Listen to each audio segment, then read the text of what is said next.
the real issue and you don't want poo in your washing machine, go start wearing paper undies. You're listening to You OK Home with Miss Greater Manchester Galaxy. Miss Greater Manchester Galaxy supports the Trussell Trust, the Christie's Charity and Mind Mental Health UK. I'm also sponsored by Bursting Wardrobes, which is a pre-loved clothing store. They're based in Ashton and Marcusfield, and you can also check out their website, which is in the bio. Welcome back to another episode of You OK Home with Miss Greater Manchester Galaxy. My name's Paige and here we are to talk all things mental health, body positivity, self-care and everything and anything in between. Just a disclaimer, I am not a mental health professional, I'm a mental health advocate, which means I look to inspire and help people in any way that I can, but like I say, I'm not a professional. So this is a really exciting episode and I don't know how it's going to go because for one, it's my first in like face-to-face podcast that I'm doing, not over Zoom, and we've been trying to record this now for a good 20 minutes. So we don't know how this is going to go, but we're going to roll with it. And I'm also got on the podcast my bestest friend in the whole world, Tonie. So welcome to the podcast, Tonie. Hi. She's very nervous. She's never done anything like this before, so we just keep laughing. I'm so sweating. yeah, it's going to be a fun episode. I can tell you that now. Great. Yeah, it is. So if you just want to do a little introduction for yourself, Tonie. Okay. I'm Tonie. I'm Paige's best friend. I am now a mum, which I didn't think would happen. But it's super exciting. That's it.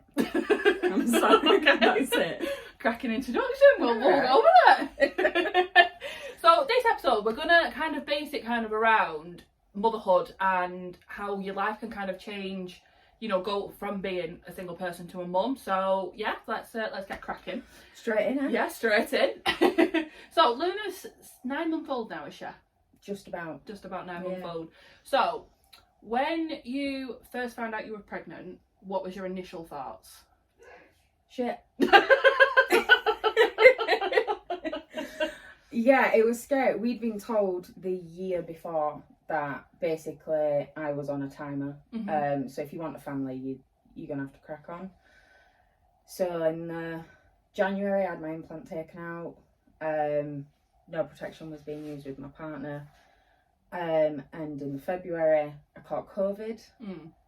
Fell pregnant. There's not much else to do when you're self-isolating. But didn't know I was pregnant till a month and a half later. Yeah.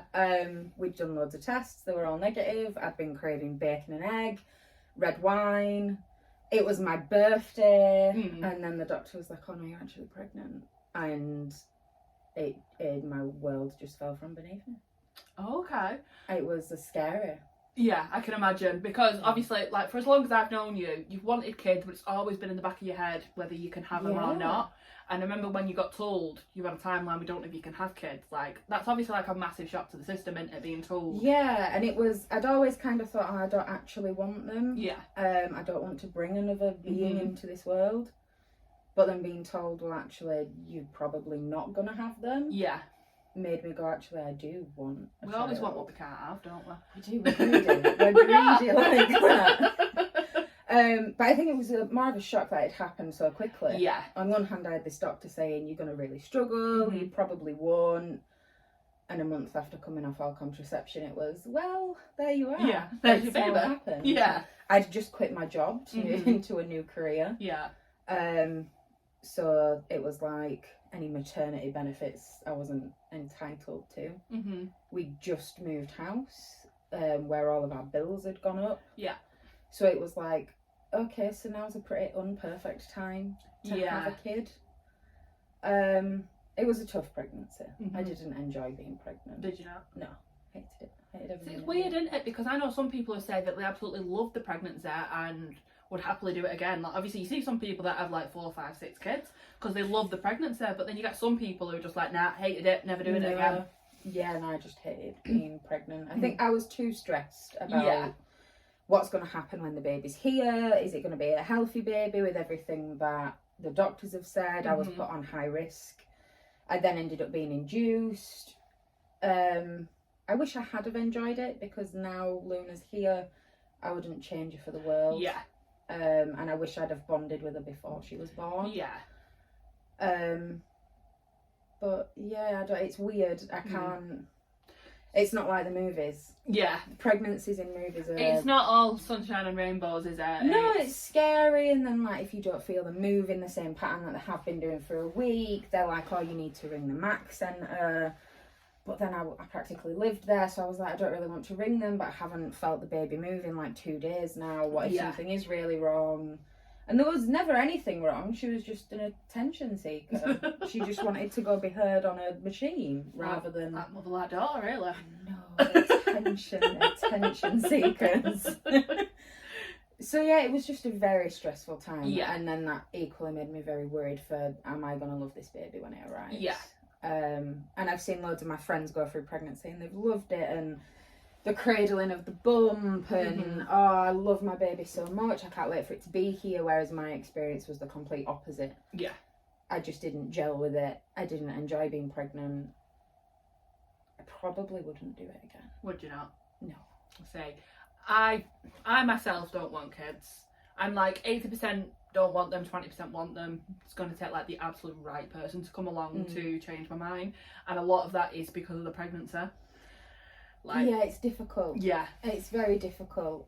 I have body dysmorphia, so dealing with being pregnant alongside that is one of the hardest things I've ever done. I can imagine. Already hating your body when it's at its slimmest, so to speak, to then grow substantially, and stretch marks, not being able to bend, everything gets fatter and swollen, and it was just horrific. And just like while we're on the topic of body dysmorphia, how do you find it now after you've had Luna? Because I feel like you've bounced back into shape pretty quickly. Like, you've not, I don't feel like, you don't look like you've kept a lot of baby weight anyway. No, it came off pretty quickly, but I think part of it's, I don't want to pass a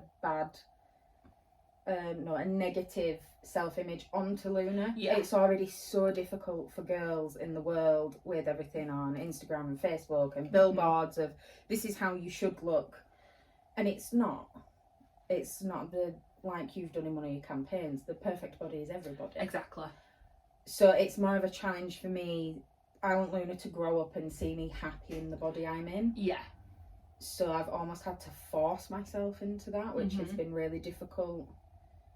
But I don't, it's like a really weird switch when you have a kid. Yeah. And suddenly what was a priority to you before, or a need to you before, is no longer there. Yeah.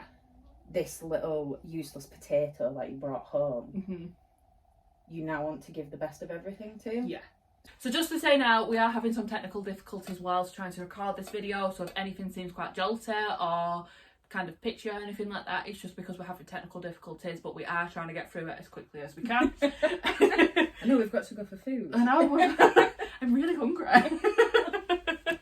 So, if we go back to 5 years ago, so me and Tonie met 5 years ago as holiday reps.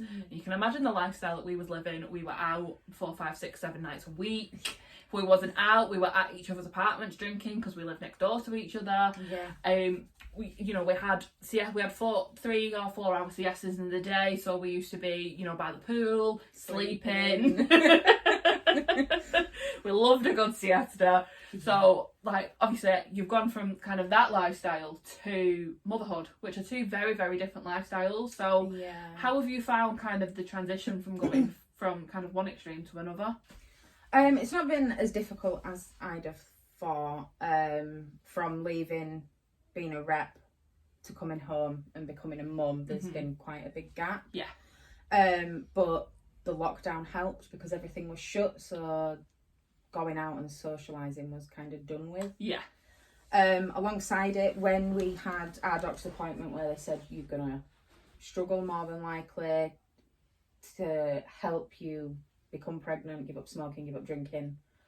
So I did those anyway. Yeah. The difficulty now is, now that I've sort of settled into motherhood and I feel like I know what I'm doing, I not necessarily do, but I feel like I do.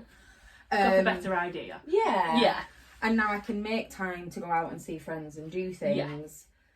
Yeah. The difficulty is, whilst I really want to do those things, I really want to be at home with Luna at the same time. Like, I don't want to miss anything. She's doing so much now. Whereas right at the newborn stage, they're just potatoes that do nothing. Yeah. but you've just pushed that thing out of you, so you're really in no mood yeah. to go out and socialise. So it's now just finding this happy balance of family life and socialising with friends. Mm-hmm. But then it's difficult because I'm not the same person I was before I had Luna. I'm completely different now. No, I completely get what you mean. And it is good to have that balance, because there's some people that just get kind of full in baby mode and then they end up getting really, really stressed because they're not socialised, they're not taking time for themselves. No. And, you know, as much as you love your baby and it's important to spend time, obviously, with your child, you still need that time for yourself. You really, really do. It is so important, I think. I didn't for maybe the first 6 months. I was completely and utterly devoted to Luna. And I completely lost myself in the process. I didn't know where I was going, what I was doing. I think I saw you once in that 6 months. Yeah. I only really saw people if they came over to mine. I just didn't want to do anything. My focus was, okay, my baby, and this is how I have to be, because that's what society makes you believe. They make you think you have to be on it only for your child. But you're your own person. Yeah. You still get to be you. There's no law, there's nothing that says you can. I just think a lot of people forget that and they lose themselves in motherhood. Yeah, no, I completely agree with you. And like it does upset me when I see these people who do lose themselves when it goes to it, because like you say, you still have your own personality, you still have your own life, you still have, you know, you've obviously, Luna is part of your life now and that will never change, for, you know, obviously, because she's yours. So don't get rid of her. I don't know, if she gets an attitude, I might go find a real mum. She's going to have an attitude, she's your daughter. I know. But, you know, like you say, you do need to obviously make sure that you are still looking after yourself and everything. So, while we're on that topic, how do you look after your own mental health whilst being a mother? It's difficult. It is very, very difficult. I have an amazing support network of family and friends. I have an amazing partner. Luna's got about 45 uncles and aunties. Yeah, she has. So I'm very lucky that I have that. Yeah. And all my friends and family and Josh know what they're looking for, or how to notice if I'm slipping, if I'm going downhill. And they'll all give me that check. They'll be like, look, take some time for you need time out. I just recently went back into work full time. I have an amazing employer, Craven Consultancy Services. I wanted to get that in. I said I would. So shout out to Craven Consultancy Services. They have been incredible. It was a massive fear and it was really messing with me mentally. Of, okay, I've got to go back to work. Ideally, I'd like to be able to work from home because that's where Luna is. Childcare is ridiculously expensive. Honestly, I feel for mothers because it's so expensive. If I was to put Luna in nursery 5 days a week for a month so I could go to work, that would be my wage gone. None of my bills would get paid. So she goes to nursery 1 day a week. The other 4 days, it's her grandparents that watch her. So it was really important for me that I had a job that understood I was a new mum. That they understood there might sometimes be issues with childcare, that I was now adapting to this whole new world that I didn't know about before. And they have been tremendous. I can't brown nose them enough for it. So to speak. There has been a couple of times where childcare for Luna has failed and I've had to call them and say, I'm really sorry, I've not got childcare. And they've been like, it's absolutely fine, don't worry. Like last week with the heat, Luna's nursery closed for half a day. But they rang me at 5 o'clock the day before and said, by the way, we're closing at 1 tomorrow. And I couldn't get the childcare in time. So I just rang my boss and I was like, I'm really sorry, Luna's nursery's closing. And she was like, just take half a day, it's fine. They've been really wonderful. And I think that's a hugely important thing that not a lot of mums have. I think it's a huge thing that needs working on. I 100% agree. Like as you know, I've had a lot of jobs. You've got a CV as long as a corridor. Honestly, for anyone who doesn't know, I've had 27 jobs, just putting it out there. And I'd probably say maybe a handful of them are understanding with new mothers and are flexible. So, I mean, I know if I had a child now, my current workplace would be very flexible. but like I say, for example, 2 workplaces ago, I can't remember where I worked 2 places ago, but 2 workplaces ago maybe would have been like, they wouldn't have been flexible. So yeah, it's very, very important to have that good balance and that good relationship with your work. They are, and they've been really good. Like my manager, we have our one-to-ones, and she's like, look, I really don't want you to get overstressed or feel under pressure with everything going on. So what can we do to ease this for you? Is there anything we can do? They've just been fantastic from day one. Yeah. So I'm very fortunate in that everybody around me is so incredible to help keep me in check should my mental health start to slip. Yeah, no, that's amazing, because that's what you need that good support network. And I know that, you know, me and you are an hour and a half away from each other, but I'm always here for you, and you know that's why you're here today, to kind of, you know, just to be us again for a little bit. It's been so fun. It has. So you just seen me like what, 4 hours ago? She didn't look like this. Completely different person. I looked like I'd been thrown for a bus. So, one thing that I want to talk to you about is your sustainability. So, you're very, very eco-friendly. Yes. You're very kind of passionate about the environment, and you put that into your motherhood as well. So, if you just want to talk us a little bit through kind of how you came to being eco-friendly, and, you know, what it is that you do to keep on top of it. There's like no other way to put it. I'm going to sound like, what's that girl's name? Greta. Yeah, I'm going to sound like her. I was going to say Gretna Green then, but that's where people get married. It is. Not that one. I'm probably going to sound like her, but there's no planet B. There isn't one. They're flying to Mars or whatever, but there's like this is it, and we're ruining it. Yeah, it's going to shit. Mm-hmm. And having a kid is probably one of the worst things to do. The amount of crap that comes with a kid, the amount of stuff you have to do, the nappies, the wipes, the clothes, the toys, everything that comes with a child it's ridiculous. Yeah. So me and Josh said right from the get-go, so we're doing this, but we want to do it in the most sustainable way we can. So we got reusable nappies, we got reusable wipes. For like our baby shower, we asked for things we knew we were going to use. Mm-hmm. Some people might have thought, oh my God, they've given people a list for their baby shower. But we were like, well, we know what we need. Yeah. We'd rather you get us something we're going to use than have an abundance of clothes that this baby's never going to wear, which is what people usually do. Mm-hmm. So people did buy us disposable nappies, which is fine. We've never had to buy a pack. Yeah. But our big reason for that is that the first ever disposable nappy made is still in landfill. Mm-hmm. They take over 300 years to go away. Yeah. And you're meant to scoop the poop out of them anyway. So, but nobody does that. But they should. And in that case, if they are doing that, why not just move to one that you do it with anyway? Yeah. So we always knew the reusable nappies was going to be a huge thing. How many times do you change your baby's nappy a day? Mm-hmm. Anywhere from 7 to 12, depending on what your baby's like. Yeah. And each one of those nappies is just going to go sit in a hole somewhere. Yeah. So we used those, and we had some bought for us whilst we were pregnant, and then I've bought loads off Vinted that were second hand, and I just did a sterilising wash. Yeah. I then found a girl who makes them, who's also a work-at-home mum, she's called Evie Reusables, and she makes like the pre-flat ones, like going way back to terry toweling. They're just so pretty as well. Yeah, they are very, very pretty. So pretty. But everybody's like, oh God, no, reusable nappies, there's poo in your washing machine. There's not poo in your washing machine. There's a liner that catches poo. Yeah. You just put that in the toilet and you flush it away like you do with your poo. Yeah. You flush it away. So we just wanted, for us and for Luna, we wanted her to also grow up seeing that we need to take care of the thing we're on that is giving us life. Yeah.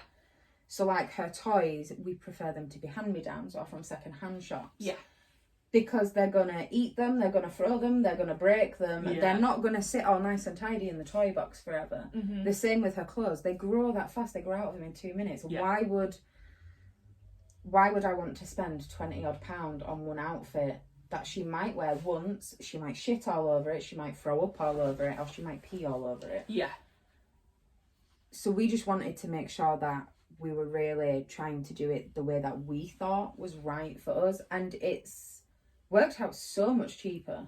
We've never bought nappies, we've never bought How much did you say that by the time Luna's out of nappies you would have saved? I remember you telling me a figure, but I can't remember what it was. Can you remember? Way over £1,000. Yeah.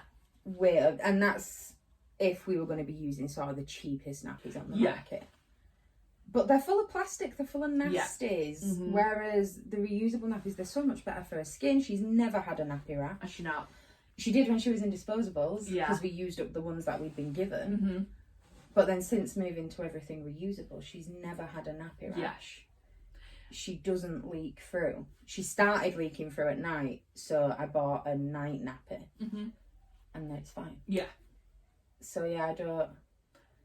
For me, it's simple. I can probably imagine for other people it might be difficult because it's a bit of a expense to set up. Yeah. If you like. It's expensive in the beginning, but in the long run, it works out. Yeah, so I'd say we've probably spent £150 on nappies. Yeah. On the reusable ones. 30 quid for the wipes. Mm-hmm. Because we use the cheeky wipes that come with the boxes. So call it 200 just to round it up. Yeah. We've spent on nappies and wipes. Mm-hmm. If we'd have been buying disposables, we'd have spent well over £2,000 by the time Luna's potty trained. Mm-hmm. I can't see why anybody wouldn't want No, to say and you know what? money. That's why I wanted to bring that up on this podcast, because before you did all this reusable nappies and all that, if I was to have a child, I never would have thought to use reusable nappies, because I'll be honest, I'm a little bit not ignorant, but I don't really understand the whole kind of everything going on in the world with the eco side of I things. don't. I just know it's going to fall. So if it wasn't for you, I wouldn't know anything about reusable nappies, how much better they are, how much cheaper they are, how much better for the environment they are. So that's why I wanted to talk to you about it on the podcast, so that we can get that out to more people, because there's a lot of people out there that probably, again, I'm not saying that they're ignorant, but there's just, the knowledge isn't out there. No, it's not. And like, there's things like nappy libraries that like local councils run and stuff, but not everywhere has them. Yeah. I think it needs to be more widespread. Yeah. They're so easy to use. So a lot of people, when they find out that Luna's in reusable nappies, they're like, oh, but it's such a faff, isn't it?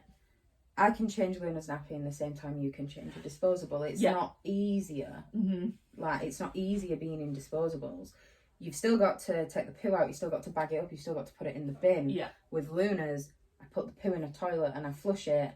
And then I put the nappy in the nappy bucket, ready to do my nappy wash. Yeah. It's not easier. It might be for some people. Mm-hmm. And that's fine. That's their preference.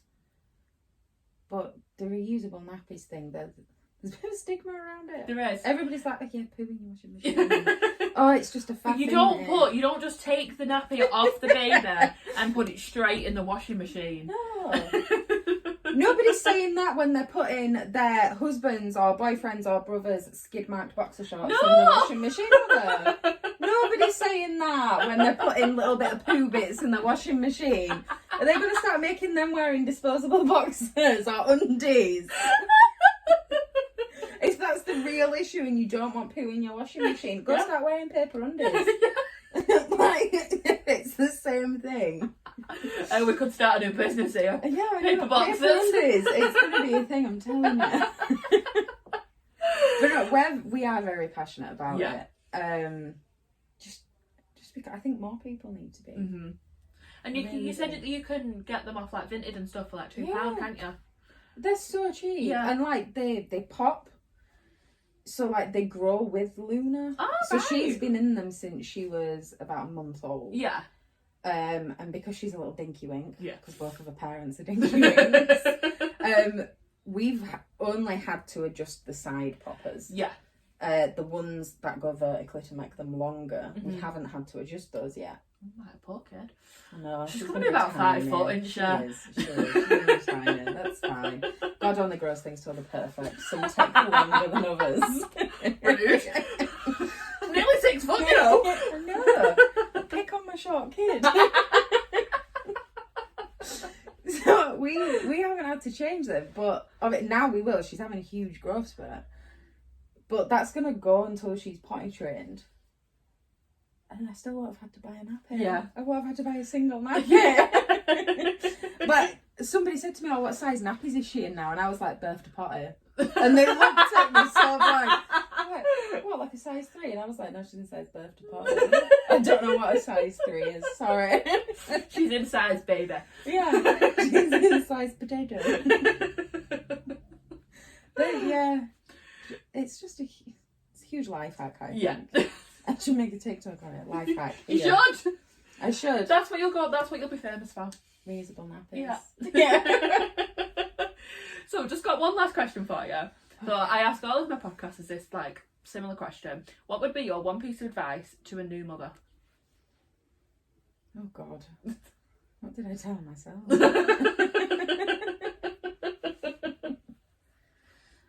Ignore people when they say sleep when the baby sleeps. Okay. You don't sleep when your baby sleeps. You don't. You do the cleaning, you do the laundry, you take time out to go have a coffee. Well, I never did. I never slept when Luna slept. When she did nothing but sleep. It was like, oh, she's asleep, and then, oh, I'll just stare at her. Look how pretty she is. And before I knew it, an hour had gone, and all I'd done was stare at her like a creep. And then I was like, oh, I really need to get stuff done. Like, I need to clean the kitchen. I need to clean the bathroom. And it's so infuriating that everybody says to you, oh, sleep when the baby sleeps, because you just think, seriously? Yeah. Like, and if it's another mum that says that to you, you're like, you know firsthand that I'm not going to sleep. I'm going to clean, I'm going to cook, I'm going to have a coffee, I'm going to have a cup of tea, I'm going to have a glass of water. But just, you know what to do. Yeah. That would be my advice. Trust your instincts. Yeah. No, I completely agree with that. It's like with everything. You've always got to trust your own instincts. Yeah. People can tell you need to do this, you need to do that, but it's your baby, it's your body, it's your life. Like, you know what you need to do. So I completely agree with that advice. Yes, I'm changing it from that first bit. Trust your instincts. You know what's right and what's wrong with your baby. Oh, amazing. Well, thank you so much for coming on the podcast, Tonie. It's been a great episode. Yeah. Might have took us 20 minutes to get started, but there's going to be outtakes. Yeah, we need to post the outtakes, so keep your eyes peeled for that. So you can listen to this Spotify. You can't listen to this Spotify. You can listen to this on Spotify. We're doing so well. I'm not starting again this time. So you can listen to this on Spotify, YouTube, and I think Apple Podcasts. I'm still trying to figure out a way, so I'm hoping by the time this episode airs, we'll be on Apple Podcasts. Fingers crossed.